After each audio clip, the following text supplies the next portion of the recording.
एक मिनट कारी साहब, ये आप मसले बता रहे हैं या मसले बना रहे हैं? आपने आज पाक नस्ल का रुतबा जो है वो गिरा दी है। मैं आज के बाद आपके पीछे नमाज नहीं पढ़ूंगा। महबूब इस्लाम ने फरमाया कि क़यामत के करीब फितने यूं आएंगे जिस तरह बारिश बरसती है। अब आप हिसाब लगाएं कि बारिश बरसते वक्त अगरचे बंदा बारिश से महफूज रहे लेकिन उसका असर कुछ न कुछ घर तक पहुँचता ज़रूर है।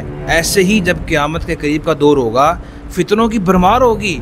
घरों के अंदर फितना मौजूद ना भी हो लेकिन कुछ न कुछ उसके असरात घर पर लाजमी पहुँचते हैं। अब आप देख लें यार, आगे हम सुनते ही नहीं थे इस तरह का कुछ, तो कोई भी नई बात पता लगती है तो उसको आप कुरान और हदीस से टैली करें। तो हमारे पास मेयार है कुरान और हदीस। माशाल्लाह शाह साहब तशरीफ़ लेके हैं, आगे तशरीफ़ लेके हैं। शाह जी आगे हैं, शाह जी आगे हैं। माशाल्लाह, वालेकुम सलाम। हमारे सैयद साहब शाह साहब आप हमारी इज़्ज़त में आप हैं। आपकी जगह पीछे नहीं है, आगे तशरीफ़ लेके हैं। माशाल्लाह तशरीफ़ रखें। तो गुफ्तगू चली थी हमारी फितनों के मुतालिक। तो अब करना ये है, महबूब इस्लाम फरमाते हैं कि यूँ हो जाओ जैसा एक देहाती आदमी होता है। यानी देहाती आदमी अपनी बात पर अटल रहता है, उसने अपने कॉन्सेप्ट को तब्दील नहीं करना होता। तो अल्लाह रसूल के मामले में, अकायद के मामले में आप ऐसे मजबूती से हो जाएं जैसे देहाती शख्स अपने बात के ऊपर मजबूती से कायम रहता है। तो मेरे ख्याल से जितनी गुफ्तगू इस मौजू पर हो चुकी है, आपको इंतहाई आसान अंदाज से समझा चुका हूँ। इसको आपने जहन नशीन रखना है, इसके ऊपर अमल भी करना है। अमल करेंगे तो फ़ायदा होगा ना, इंशाल्लाह बचत हो जाएगी हमारी। आखिर में मैं नमाज के मुतालिक आपको गुफ्तगू पता चलूँ। माशाल्लाह हमारे अल्लामा साहब तशरीफ़ लेके आ चुके हैं। वालेकुम सलाम। शाह जी कैसी तबीयत है आपकी? ठीक है माशाल्लाह, इज़्ज़त में आप जनाब। मुफ्ती साहब ठीक हैं? भाई ये कुर्सी लेके आए ज़रा, अल्लामा साहब के लिए कुर्सी लेके आए। अल्लामा साहब को ऊपर बैठाएं। माशाल्लाह आइए।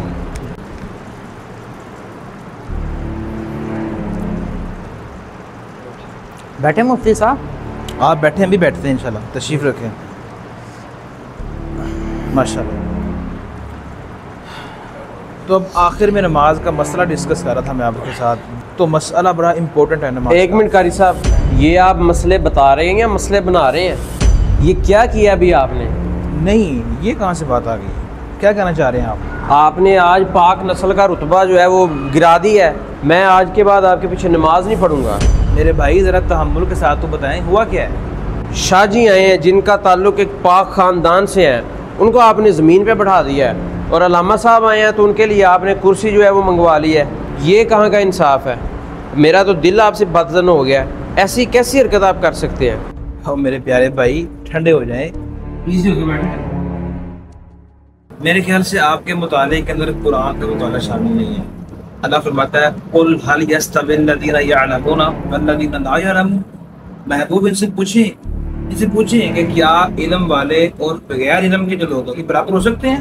नहीं। यरफ़उल्लाहु अल्लज़ीना आमनू मिनकुम वल्लज़ीना ऊतुल इल्म दरजात। अल्लाह फरमाता है कि अल्लाह बुलंद करता है तुम में से ईमान वालों के और इल्म वालों के दर्जात। इसीलिए ये पूरी उम्मत का मुत्तफ़क़ुन अलैह मसला है। सहाबा से लेके अब तक हर आलिम इस बात का गवाह है, अपनी किताबों में लिखा है कि इल्म की फजीलत हर शय पर अफजल है। तो इन आयात की रूह में और दीगर अहादीस भी हैं, पता चलता है कि सबसे बड़ी फजीलत अगर किसी की है तो वो इल्म की है। इल्म से बढ़कर किसी की फजीलत नहीं। इसकी तो गवाही महबूब साहब ने खुद दी है। फरमाया कि एक आलिम की फजीलत गैर आलिम पर वो ऐसे है जैसे मेरी फजीलत तुम में से सबसे अदना शख्स के ऊपर। इतनी बड़ी तस्वीर इमाम साहब ने इल्म की वजह से। सैयद की फजीलत का हम इनकार नहीं कर रहे, अफजल मफजूल की बात होती है, फजीलत का इनकार कर ही नहीं। सैयद की फजीलत अपनी जगह अलग है, आलिम की फजीलत अपनी जगह अलग है, मुफ्ती की फजीलत अपनी जगह अलग है। अब आप मुझे बताएं, मैंने बहुत सारी जिल्दें पढ़ी हुई हैं फतावा रज़विया, मेरे तो वो बड़े पसंदीदा है। तो सुने फिर, फतावा रज़विया की 29वीं जिल्द के अंदर आला फरमाते हैं कि अल्लाह के नजदीक, बहुत बड़ी बात कर रहे हैं रहमतुल्लाह तआला अलैह, अल्लाह के नजदीक इल्म की फजीलत ये नस्ब की फजीलत से बढ़कर है। यानी एक तरफ अगर नस्ब है, एक तरफ इल्म है, तो इल्म को फजीलत नस्ब पर मिलेगी, अगरचे वो ताल्लुक हाशमी हो, कुरैशी हो, कोई भी हो। फतावा हिंदिया के अंदर है, नौजवान आलिम को बूढ़े गैर आलिम पर फजीलत दी जाएगी।